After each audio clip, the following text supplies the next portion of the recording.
Welcome back to our podcast. I am Pamela, and this is my sister. Aaron. I She's remember that still time. delayed. I I was like, on it. I know my name. On it. She's on it like a car bonnet. I know who I am today. This is Breaking Free Together, a podcast where we help you break free from narcissistic abuse.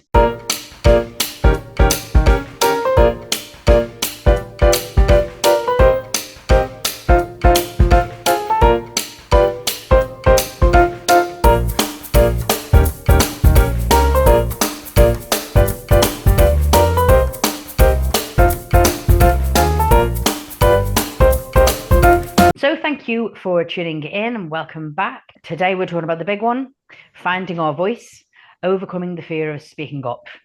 And it is a huge one, isn't it, Kazi?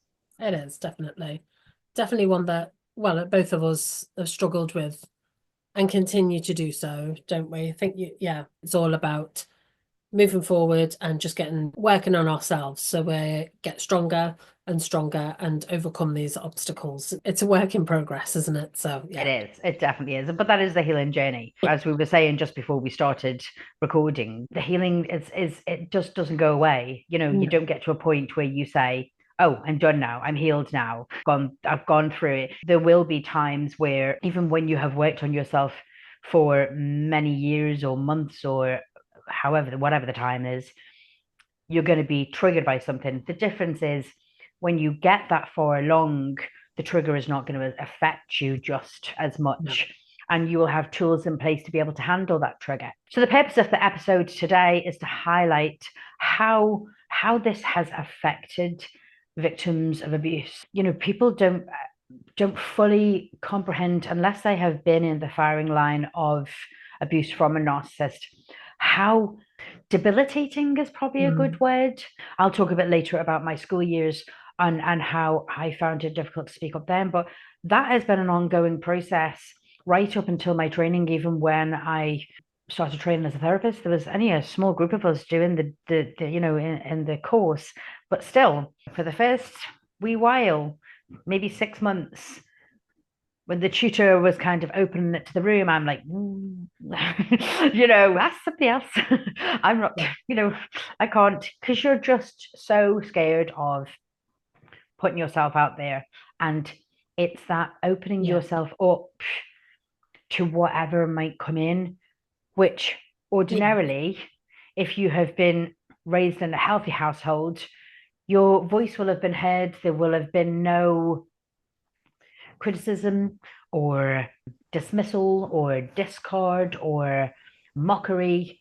So you don't expect that back. You don't Yeah. expect to hear that if you're coming from a Yeah. healthy household. But when you've been raised or have been in a relationship with somebody who does these tactics at you continuously, you find yourself going quieter and quieter and quieter because Yeah. it's easier and your self esteem lowers and your self doubt gets bigger and you become a shell of the person you were before. I think as well, ordinarily, when you have a voice and you have confidence and belief in your own voice, sometimes when we say our ideas or decisions or different things, constructive criticism can come. You can have a healthy conversation with somebody. Someone Yeah. can say to you, do you think that's, do you think maybe looking at it this way, or why don't you try this? And for someone who hasn't been silenced, they can find that quite healthy and they can respond to that and they can say, oh, actually, and I know this isn't true of everyone, but I know for myself, having been, have not had a voice because of the way we were brought up. One of the reasons that I struggle to find my voice or to say things is I'm terrified of being criticized. I don't take it healthily and I'm very sensitive to being criticized and I react quite, when I say react, I don't mean outwardly, but within myself, I react quite strongly to perceived criticism, I immediately am defensive. I immediately feel like I'm being told that I'm wrong, and that I'm a bad person, and that's because criticism has been used in that way. Yeah. When we were young, that it was such a big thing and a bad thing, and we weren't brought up with healthy debate, and we weren't brought up with healthy, constructive criticism. Everything was you're bad, you're wrong, you know, and that's another thing that comes with losing your voice is maybe over. I don't want to use the word oversensitive because that can be used almost as a silencing technique as well.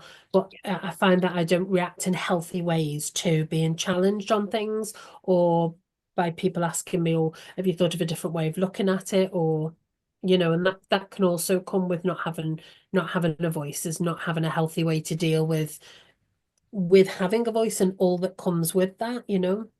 When we think about the tactics that the narcissist uses to undermine our self-expression, we can, I mean, there are a few, aren't there? The ones that flew out at me when I was writing this was ridicule and dismissiveness. Yeah. Because if we had, "Are you stupid?" once, we heard it 100 times. It left such a long-lasting effect. I used to be scared to put my hand up at school to ask to go to the toilet. I Yeah. mean, how desperate is that? Yeah. I was so terrified of being humiliated in the classroom.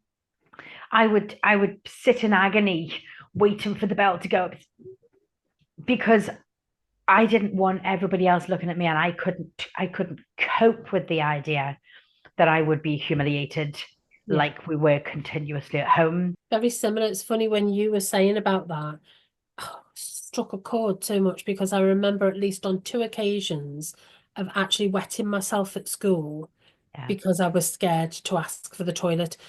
And it was more because it was similar along the lines. Yours was the humiliation, people looking at you. Mine was that I'm gonna get into trouble. I can't tell you, and especially in primary when you're kind of so under the authority of others anyway.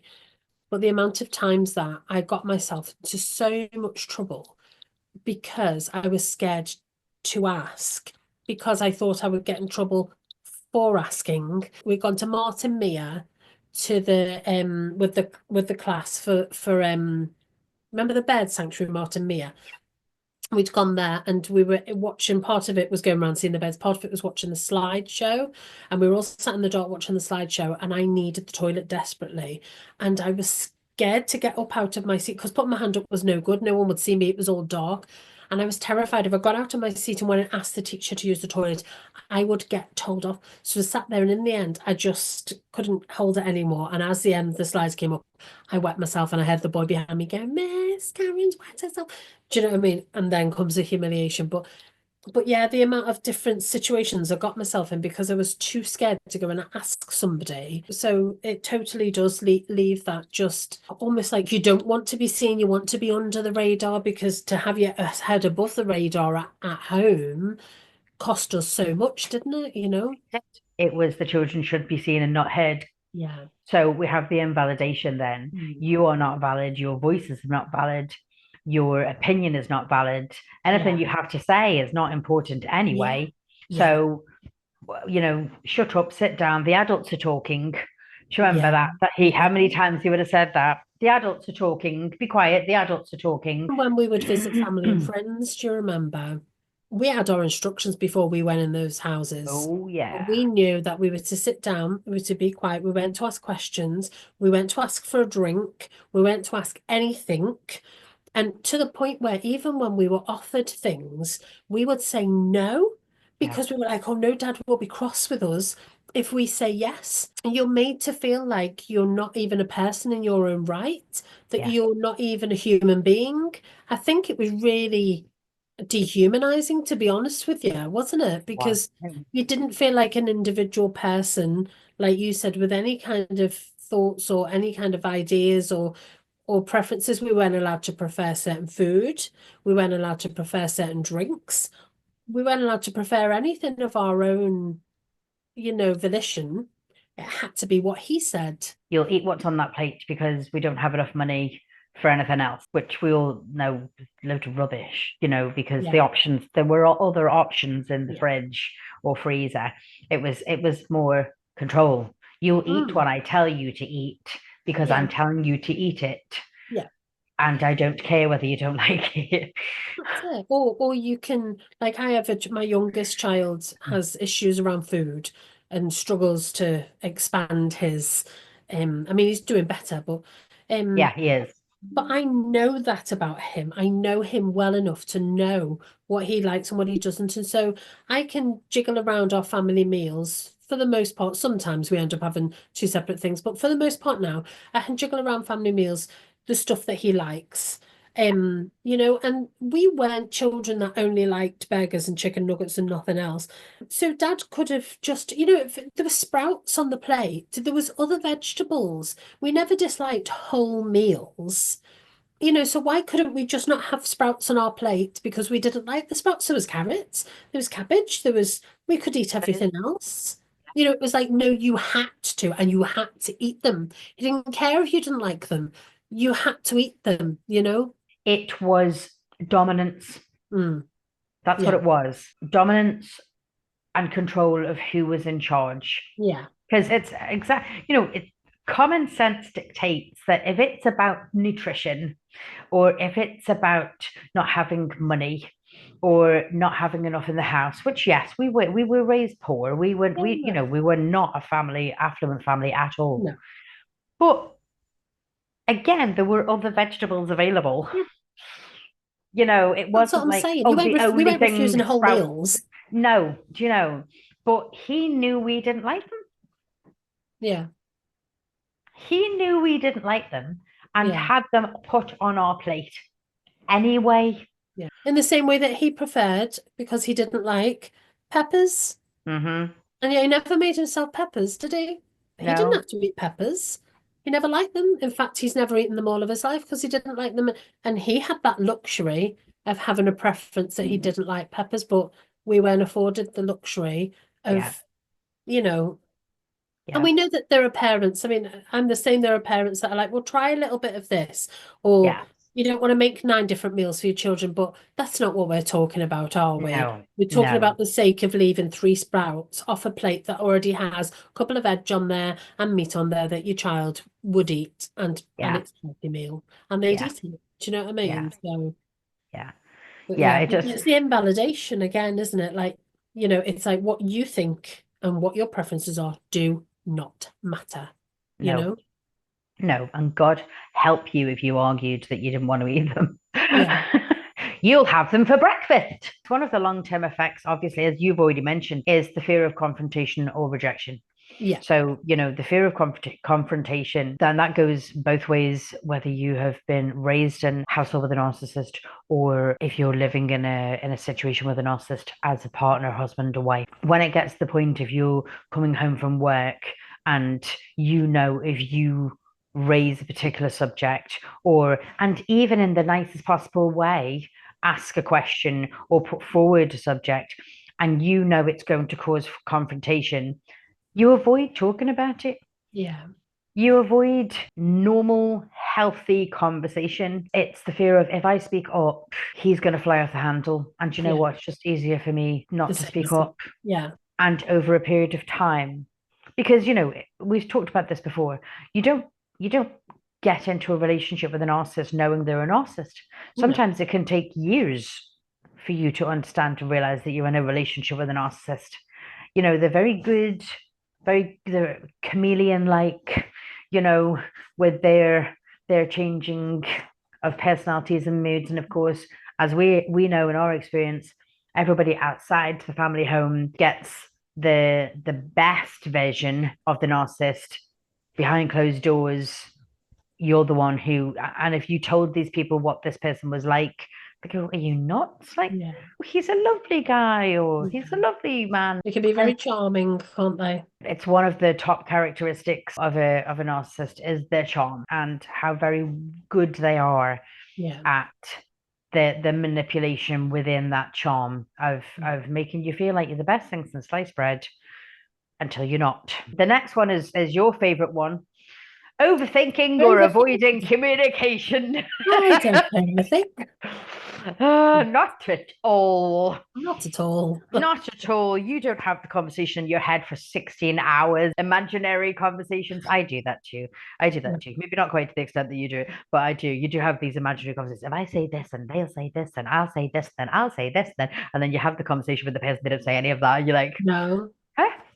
Or after a conversation. So my friend used to call it post-match analysis, where you have a Oh yeah. conversation with the, and then afterwards you're going, I said that, and did they think I meant that? And what if they thought that I meant that? And but if I say that to them, then they're going to think, if they didn't think that, then they're going to think I did because I'm bringing it up, and etc. etc. etc. How has overthinking and lack of communication affected you, do you think? Oh, I think in every possible way, in every relationship I've ever had and Yeah. still have, it absolutely does.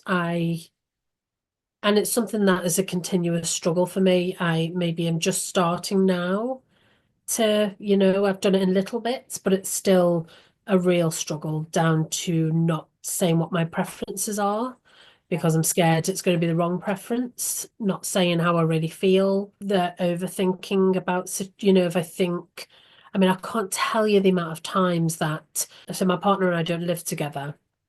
And sometimes our conversations will be through text. We live close by, but and what I read into texts, which you can't read into text, which is probably the worst thing, isn't it? There's no facial expressions or whatever. So the amount of times I've decided that he is cross with me, or I've done something wrong, or this, that, and the other, and then I see him, and then the next time I see him, or the next day, or whatever, and I'll say, "Were you cross with me yesterday?" And they look at me like I'm a bit crazy and say, and he says, "Why do you always think I'm cross with you?" And it's because I have read something that is not there. I've overthought and overthought and overthought and overthought. And unless somebody makes it very, very, very clear to me with lots and lots and lots of reassurances, which they should not have to do, I really, really do overthink. I mean, I think even to my children, my daughter now, not in an unkind way, but has started saying to me, "Stop, mum." She recognizes when I do it, and she will call me out on it straight away. She'll call me out on it, because I start saying sorry and backtracking when I think I've done something wrong or said so, or they're cross with me. So just before we had a bit of time together, and and I wanted to put a film on that I thought they would enjoy, and I said about this film, and they were like, "Oh, okay." And then I said, "Unless you don't want to watch it," and they were like, "No, we're fine watching." I said, "Well, we don't have to watch all of it." And I was giving them lots of get out clauses because I was like, why would they want to sit here with me and watch this film that I enjoy, that I like, that's my preference, because my preferences don't mean anything. And I was saying, give them all these, and in the end, she just said, "Mother, will you shut up? We want to sit and watch the film."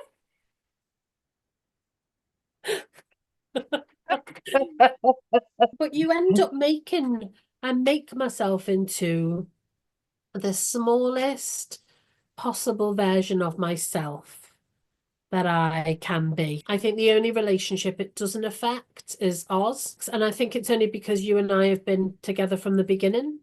When you have been through what I've been through, I've been through what you've been through. I have 100% faith in you not to ever think badly of me, not to ever think I'm not to judge me. And that doesn't mean that other people in my life will. Other people in my life won't. It's because of me. It's because of what has happened and how we've been brought up has affected my voice and self-worth and self-confidence. But I try and make myself as small and as quiet and as agreeable and as unargumentative and as non-confrontational as I possibly can. I say yes to everybody. I'm a people pleaser. I'm really, when you think about it, sorry, I'm just going off on my own train of thought now. It's so unfair to the people that I have relationships with because I am not being my authentic self, and I'm Yeah. not being my honest self, and sometimes when we are healing and moving forward and breaking free, we can, it's not our fault, and this isn't to put blame on myself or anybody else. You're doing the best that you can do, and what you've got and the things that have helped you so far. But you have to realize that it's your responsibility. You know, it's your responsibility, and that people in our lives deserve, people in my life that I'm in a relationship with, they deserve for me to show up as my authentic self, you know, as my honest, authentic self. They deserve that from me. And I deserve to be my own authentic self. I deserve to be that as well, you know. And has permeated every part of my life. You know, sorry, that was a long answer to your very short question. Part of the Yeah, healing is going back to discover who that yeah, authentic self is. And the thing yeah, is, it's not the person you were before, because what you have experienced has changed you and yeah, shaped you. You learn to grow through those experiences. But, and particularly if you have been if your relationship with a narcissist is in a romantic way, yeah, you could say, oh, well, I need to go back to the person I was before I met them. You can't do that, because your experiences have changed you. Your yeah, experience with this person has changed you. What you can do is begin to start questioning things, like ask yourself questions. What do I yeah, like? What's my yeah, favorite food? What do I like spending my time doing? yeah, What are my favorite subjects? What are my favorite movies? What am I? Who am I? yeah, Rather than what they wanted me to do all the time, or me being so malleable that I was swallowed up by their wants and desires, whether that be, well, we're going to this show because I want to go to it, whether you like it or not, kind of thing. But that is part of the healing process. The part of the healing process is discovering who your authentic self is, yeah, and taking small but forward determined steps yeah, to find her. It's an ongoing process. The yeah, work is never done. It's no, never done.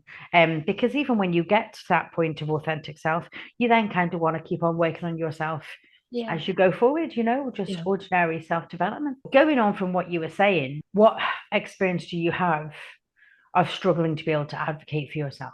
Because I overthink a lot, and then I tend to go off down some little lane that no one else knows I'm going down. And then I get to the gate at the bottom and tell them where I am, and they're like, "How did you get from here to here?"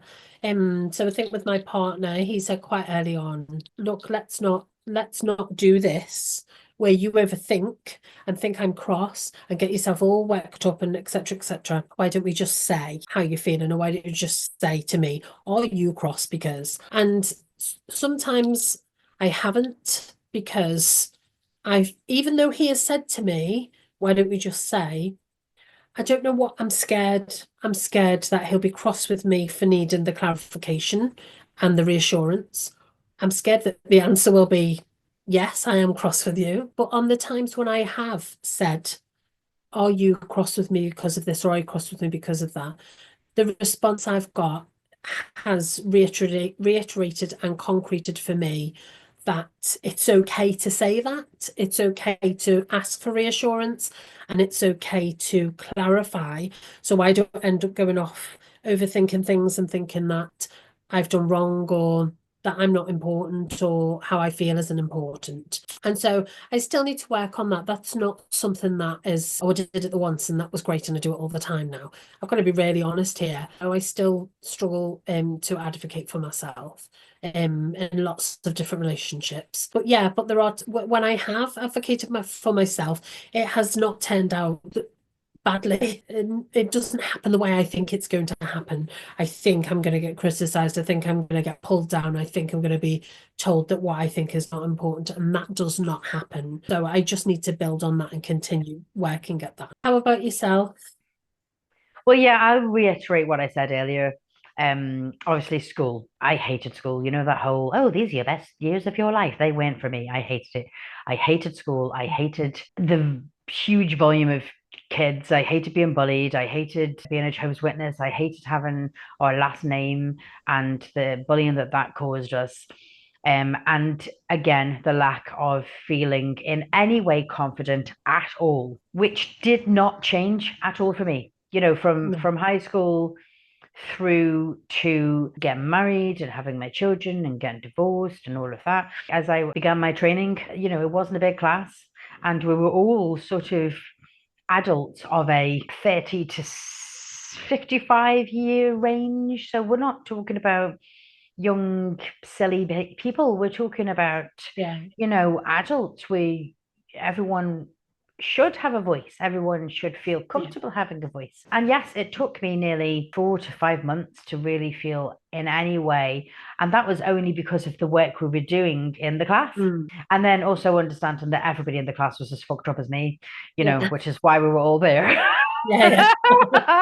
Because you're trained to be a therapist because you've gone through some fucked up shit. I don't know any therapists that haven't had experiences happen to them that have pushed them toward training as a therapist have after having had therapy. Yeah. They've gone to therapy, they've seen how amazing therapy is and what it can do for you. And I know it's not accessible to everybody, but it's still, as far as I'm concerned, is the best thing to do for healing. But yeah, I mean, it took me nearly 4 months because I was just terrified that I was going to have the wrong answer. Or when I did answer, this is like when I did maybe put my hand up, and it was it wasn't a yes or no answer. It was, how do you feel about something, or what was Yeah. your experience, or what did you think Freud meant when he said this? And as I was answering, I could feel this like heat coming from my chest and rushing up my face, and I'm just like, my whole face is burning hot, and I can feel my throat closing over, and I'm nearly panting. As I mean, you'd nearly think I was taking a panic attack. I was just having it, Yeah. and that's how intrusive this lack of having a voice was. I just Yeah. felt my whole, like I was on, most people have a fear of speaking in public. I mean, I've done that as a therapist. I have gone and done a conference and spoke to several hundred people. I pushed myself to do it because it was important to me with the subject matter. But in that small room, I had the same sensation, Yeah. the red face and the heat building and the heart pumping. I'm going, sweet Lord Divine, I'm talking to 15 people here. But it just took the fact that everyone would sit and nod and go, oh yeah, or they go, oh yeah, I know exactly what you mean. Oh yeah, that's a really good point. Or, oh yeah, I had that happen. And that validation from other people Yeah. to say, been there, done that, or oh yes, I totally understand your point, something we never had. No. We never had that validation. So to have other people actually converse with you to Yeah. say, oh yes, absolutely, I totally understand. Whatever the point was, it doesn't matter. Yeah. It didn't matter the subject. It was the fact that other people, and it was a two-way conversation, and you were relating to each other Yeah. without criticism or dismissal or sarcasm or mockery or humiliation. And that's one of the things that built my confidence up, to be able Yeah. then to say, I'm not being judged. People No. aren't sitting there and going, what a stupid thing to say, Yeah. or what the hell do you Usually, know, or yeah. how dare you, who do you think you're more important than everybody else? Yeah. It was pushing the boundaries to build up confidence. You're not born confident. You gain confidence by doing stuff that scares the shit out of you. And in a healthy family, children gain confidence because they do things and their parents say, go on, that's brilliant, that's great, go on, watch your step there, maybe try it this way, but you're doing brilliant, you need it. And that's not something, if you're the child of a narcissist, that is not something that you No. would have, because a narcissist parent does not encourage their children. They do not praise their children. They do not. They see their children as something to step on while they get higher themselves. So We want to find technique that will help you find your voice. In what ways can we do that? What are some of our techniques? practicing assertiveness is one of them. So again, when you have no voice, you aren't assertive. And so it can be hard to learn to be assertive. I think when you're assertive, it's that you are able to express what your needs are and hold your boundaries. We've talked before about holding a boundary, putting a boundary in place and holding a boundary. Like when I see it in my mind's eye, people talk about a core strength, a physical core strength if you're a gymnast or a weightlifter, or I feel that it's a core strength, assertiveness. It's just being able to stand up for yourself. That takes practice, because if you're used to not doing that, then it can be really hard to, you can think you're going to do it, and then you're put in that situation, and all of a sudden, it's like your mouth is super glued together, or you're like a rabbit in headlights, and that's why practice is really good. You can do it with a friend, you can do it in front of a mirror, you can, do you know what I mean? Just anything to practice how you're going to hold your boundary, or how you're going to speak up for what your needs are. We have three C's of assertiveness. We have be clear, so use simple and direct language. We have be confident, speak with conviction, believe what you're saying, even if you feel nervous, it's believing what you're saying, and remain calm. So clear, confident, and calm. If we use a narcissistic example of perhaps you have broken free from the relationship and the narcissist is trying to come back in, doing the hoovering technique, and they start texting you or messaging you, your simple assertive is, please don't contact me again. I need some time after the breakup of relationship. If possible, block them. Just block them off everything. But in some cases, that's not always possible. If you're co-parenting with a narcissist, you can't block them off everything. You have to have conversations with them. You have to interact with them, but you can still hold your boundary. You can still be clear, concise, and say, this is not a good time to contact me, or please don't contact me this late in the day, or I will be busy on Saturday, so I won't be answering your calls. Whatever it is, maintain calmness, maintain clarity, and maintain your confidence. Yeah. Eventually, and it might take a couple of times depending on how persistent they are, but eventually the narcissist will understand that they're not getting what they need from you, and they will go out and get it from somewhere else. Yeah. If you can maintain that over and over again, you're not feeding them, and that's what they need. And if you're not pandering to their every need and are able to hold that boundary, they will give up. If you're going to find something difficult to say, or you're going to find a conversation difficult to say, role play it. Ring up a friend and say, listen, I've got to face this work colleague at work, and I need to set this boundary in place. Can you help me go through this? What else do you think is a helpful tip? So, well, we can do grounded techniques, can't we, before we speak up? So this helps us remain calm, because you talked about being clear and confident and being calm. Well, this can help you. So breathing techniques can help in any situation to stay calm. Well, there's lots of different ways to do it. I do square breathing, which is, and you imagine it in a square. So you breathe in for 4, you hold for 4, you breathe out for 4, hold for 4. And you can do that in any number. But what it does is helps regulate your breathing. And you're concentrating on counting and regulating your breathing, so your mind remains a bit calmer. And then the visualization, which helps if you imagine yourself doing it. You imagine yourself holding your boundary, speaking to somebody, expressing your needs, and you imagine yourself doing it calmly and clearly and confidently. You can see yourself doing it. You can see how it's going to go. Then that will help as well. And the more you can do that, the more you can visualize it. Because it's almost like when you talked about a practice with a therapist or practice with a friend, but it's almost like you're practicing with yourself, the whole visualizing thing. And you're saying to yourself, oh, it can be done, because I'm visualizing that it can be done. So it can be done. Together. So when I do my visualization of whatever I'm visualizing, I do my breathing exercises first. Right. And I relax the whole body first. Yeah. And I get the body into the zen. I get my body into a relaxed state. And yeah, I mean, it takes practice to shut the gobbledygook going up into your head. You don't have to shut it up all the time. Once you have got your body relaxed, it's visualization, for those people who don't know what it entails, is basically playing a movie in your head of what you want to see.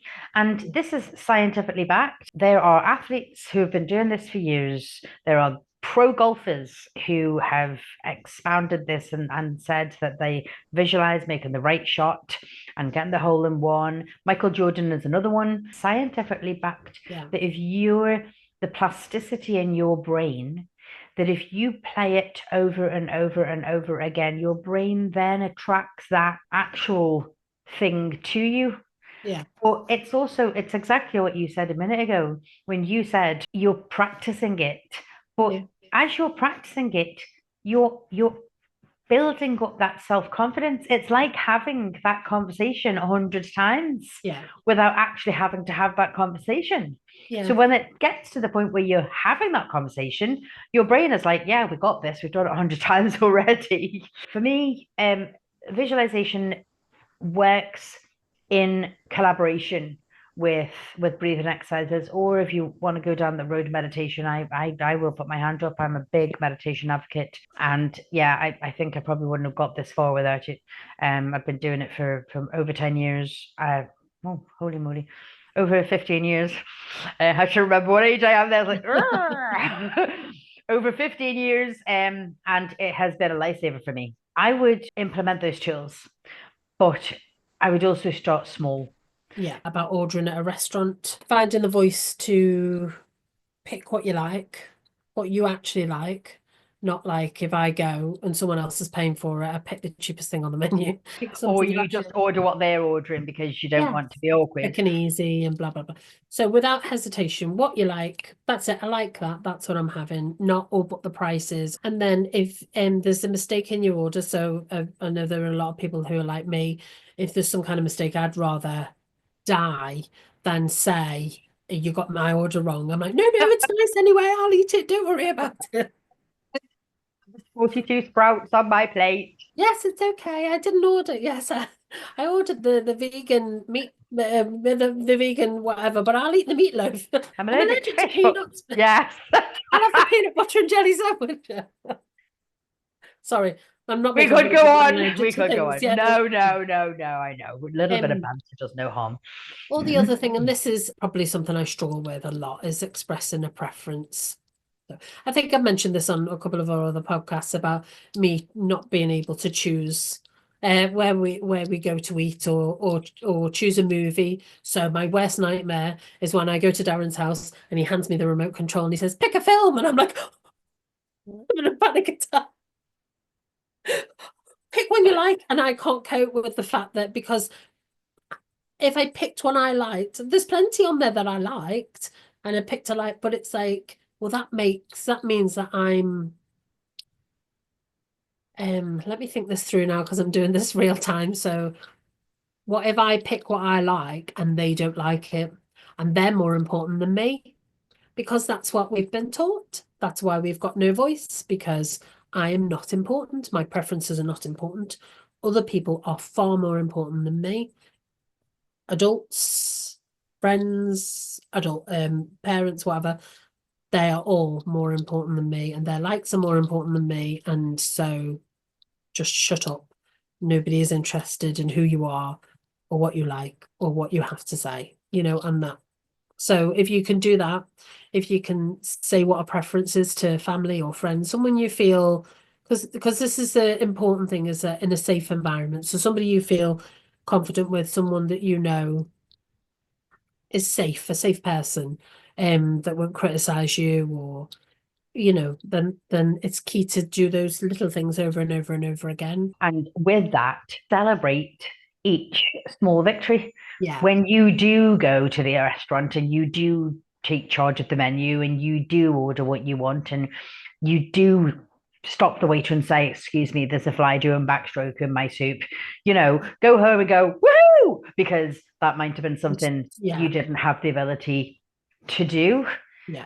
And every time you celebrate the small victories, it builds your courage to do it again and again and again. Yeah. And also what will happen is nothing bad will happen. Yeah. Yeah. Because that's the fear, isn't it?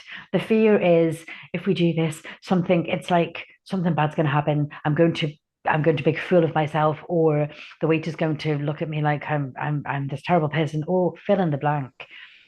But nothing bad will happen. No. It's And positive when you reinforcement, isn't it? Positive reinforcement. Yeah. absolutely, I would go farther because that I'm on my journal soapbox all Yeah. of the time. Get your journals out. get your journals out. I'm like, go home and write it. Have a success journal. Have a success journal. Have journal just for your. Really good I did idea. this Yeah. today. I went to a restaurant and I found a voice today. Mm. Whatever the situation is, Yeah. write it down. Yeah. And in 6 months' time, you have a journal full of things. Achievements. Yeah. Yeah, Yeah. exactly. That you can look back on. And having it written down, apart from the cognitive physiological connection of writing it down, which again reinforces it in your brain, you also have a trail of successes that you're able to look back at where you were to where you are. Yeah. And it's such a confidence boost when you go, oh my God, I could only do that. And now look how far I've come. I can do this. And this is who I have been the whole time. Yeah. Or this is now me discovering my authentic self. Yeah. And this is who I'm going to be going forward. And I'm not going to let anybody silence me ever again. Yeah. And you maybe don't think you've done that much, but then when you look back and see how far you've come, Yeah. you know. Yeah. Well, that's why celebrating the small victories are important. Yeah. Because, like a jigsaw puzzle, if you have 1,000-piece jigsaw puzzle, each piece builds the picture, doesn't it? Yeah. So you get your corner pieces, and then you get your edge pieces, and then you fill in all the farty-arty little ridiculous that doesn't fit there because there's 62 different shades of yellow. Yeah. But it all builds the picture, and the bigger the picture, the bigger your confidence. The bigger your confidence, the more your courage is to go to a 20,000-piece jigsaw puzzle. Yeah. Yeah. I don't think they That's exist, true. but maybe they do. I don't know. So, a challenge to our listeners. This week, we invite you to speak up for yourself in one small way, whether it's saying no to something you don't want to do, or sharing your opinion with a group of other people. Just try and take that first step. Whatever feels difficult to you, small as it may be, push yourself to take that first step. Yeah. Parting words, Kazi, any parting words for us? That even though we might have lost our voice, that it's never too late to find it again. It's never too late to find our voice again, to reclaim it and to be heard, to stand up for yourself, and to do it with confidence as well, to say, this is me, this is who I am. And it's not about not caring about other people, and it's not about, that's so far down the other end of the scale. It's about who you are, that you're a person within your own right, and you get to say what you like and what you don't like, and you get to set your boundaries. You get to express what your needs are and your wants. You might not always get the wants, but you can express them. And I tell you what, this is a bit impromptu, but it seems as we're asking our listeners to do that. Why don't we do that this week as well?